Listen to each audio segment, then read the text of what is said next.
नमस्कार, मैं संगीता यादव और आप देख रहे हैं न्यूज सेंटर प्लस। शुरुआत करते हैं आज की बड़ी खबरों की। बिहार लोकल बॉडीज कर्मचारी संयुक्त संघर्ष मोर्चा एवं बिहार राज्य स्थानीय निकास कर्मचारी महासंघ के आह्वान पर पूरी बिहार राज्य के सभी नगर निगम, नगर परिषद व नगर पंचायत के कर्मचारी सरकार की विरोधी नीतियों का तथा अपनी 11 सूत्री मांगों को लेकर तीसरे दिन भी अनिश्चितकालीन हड़ताल जारी रखे हुए हैं। मुख्य मांगों में सेवा स्थानीयकरण, 18,000 से 21,000 न्यूनतम वेतन करना सहित अन्य मांग है। इस दौरान सरकार के खिलाफ जमकर नारेबाजी भी किया गया। जिंदाबाद जिंदाबाद जिंदाबाद, इनकलाब जिंदाबाद जिंदाबाद जिंदाबाद, नगर इकाई जिंदाबाद जिंदाबाद जिंदाबाद, महासंघ जिंदाबाद। आज नगर परिषद के तीसरे दिन हड़ताल आगे क्या आप लोग करने का? ये हमारा हड़ताल है बिहार राज्य नगर इकाई महासंघ के द्वारा, पटना के द्वारा पूरे बिहार हड़ताल पे है। हम लोग को 11 सूत्री मांगे हैं सरकार से। 11 सूत्री मांगे में क्या है कि जो बहुत हमारे कर्मी हैं जो दैनिक मजदूर बरसों खट रहे हैं, उनका अस्थायीकरण करना, निजीकरण करना।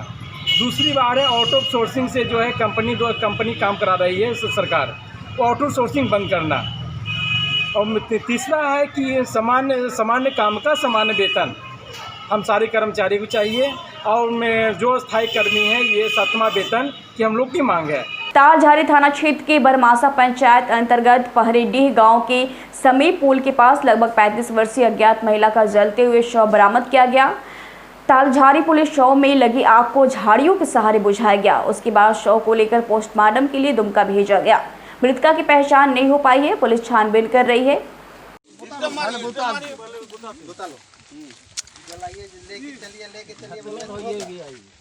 वही तो लेके चलिए बोलने से होगा, पूरा कार ही जल जाएगा, पूरा गाड़ी जल जाएगा, गाड़ी में आग लग जाएगा, गाड़ी में आग लग जाएगा।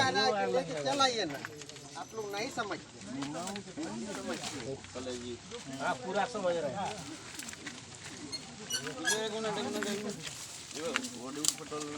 भारतीय कम्युनिस्ट पार्टी बेरमो अंचल परिषद का 16वां सम्मेलन बोकारो थर्मल के बोकारो क्लब में संपन्न हुआ।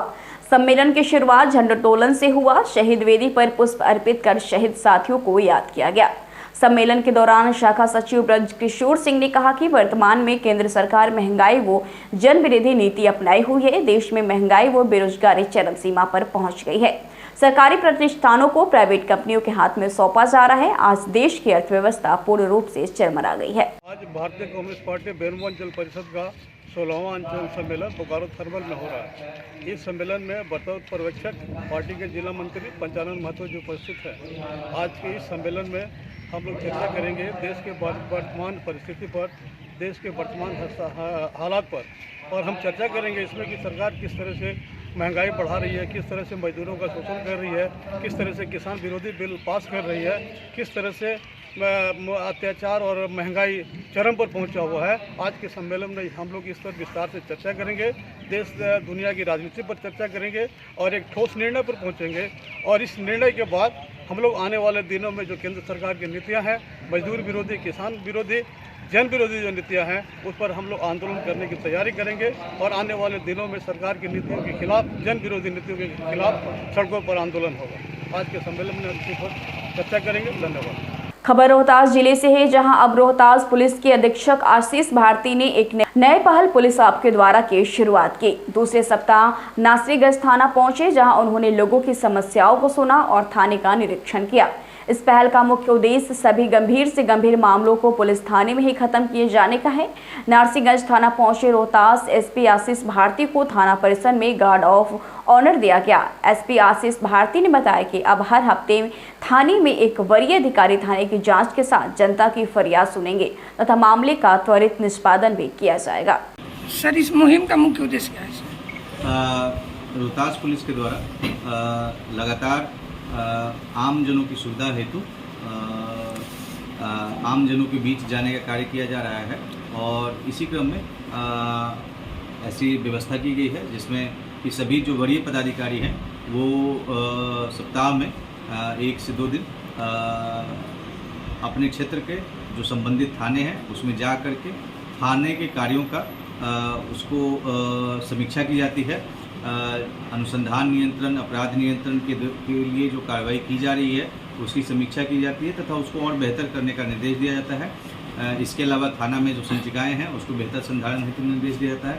साथ ही साथ जिस अवधि में वो थाना पर रहते हैं उसको पूर्व से मीडिया के माध्यम से उसको आमजनों को सूचना दे दी जाती है, ताकि उस अवधि में अगर कोई आमजन अपनी समस्या के निराकरण के लिए अगर कोई या सुझाव हेतु वरीय पदाधिकारी से मिलना चाहते हैं तो उनको वरीय पदाधिकारियों से मिलने के लिए उनके कार्यालय में दूरी तय करके जाने की आवश्यकता नहीं है। वो अपने नज़दीकी थाने में भी मिल सकते हैं और अपनी बात कह सकते हैं, अपनी समस्याओं का निराकरण कर सकते हैं। इसी अभियान के तहत आज ये दूसरा सप्ताह है जिसमें सभी वरीय पदाधिकारीगण विभिन्न थानों में उपस्थित हैं और थानों के कार्यों की समीक्षा के साथ साथ उनकी समस्याओं का भी निराकरण करने का पूरा प्रयास करेंगे। समस्तीपुर जिले के विभूतिपुर प्रखंड क्षेत्र अंतर्गत जोपीएनएस हाई स्कूल नरहन परिसर में 7 दिवसीय गणपति महोत्सव का कार्यक्रम विधिवत उद्घाटन जदयू किसान एवं सहकारिता प्रकोष्ठ के प्रदेश अध्यक्ष सह पूर्व विधायक राम बालक सिंह ने बुधवार को फीता काटकर किया। गणपति बप्पा मौर्य, मंगल मूर्ति मौर्य के उद्घोषण से सारा महोत्सव का शुभारंभ हुआ। संबोधित करते हुए पूर्व विधायक ने कहा कि इस तरह के भक्ति कार्यक्रम के आयोजन से दिल को सुकून मिलता है। इलाके में ऐसे कार्यक्रम का आयोजन बार बार होना चाहिए।